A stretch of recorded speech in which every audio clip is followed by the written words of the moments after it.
नमस्कार, आपणा सर्वांचं मुखेड न्यूज 24 या न्यूज चॅनलमध्ये सहर्ष स्वागत आणि आपण पाहत आहात मुखेड न्यूज 24।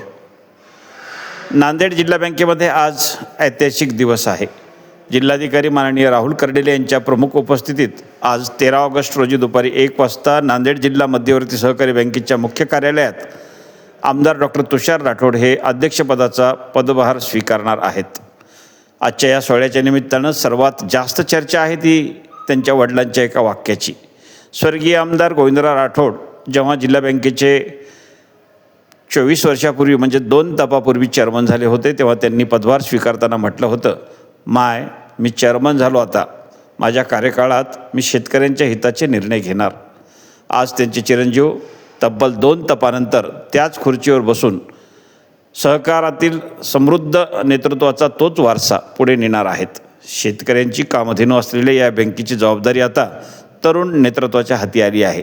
त्यामुळं नांदेड जिल्ह्यातील तमाम शेतकऱ्यांच्या अपेक्षा देखील वाढल्या आहेत। या पदभार सोहळ्याला बँकेचे सर्व संचालक, भारतीय जनता पार्टी आणि मित्रपक्षांचे नेते, पदाधिकारी आणि कार्यकर्त्यांनी मोठ्या संख्येने उपस्थित राहावे असे आवाहन जिल्हा बँकेचे चेअरमन माननीय आमदार डॉक्टर तुषार राठोड यांच्या वतीने करण्यात आलेले आहे। डॉक्टर तुषार राठोड साहेब हे आपल्या वडिलांचा संकल्प पुढे नेतील का? तुम्हाला काय वाटतंय? कमेंटमध्ये नक्की सांगा आणि अशाच अपडेट्ससाठी मुखेड न्यूज 24 या न्यूज चॅनलला सबस्क्राईब करा। मुखेड न्यूज 24साठी राजीव रोडगे, नांदेड।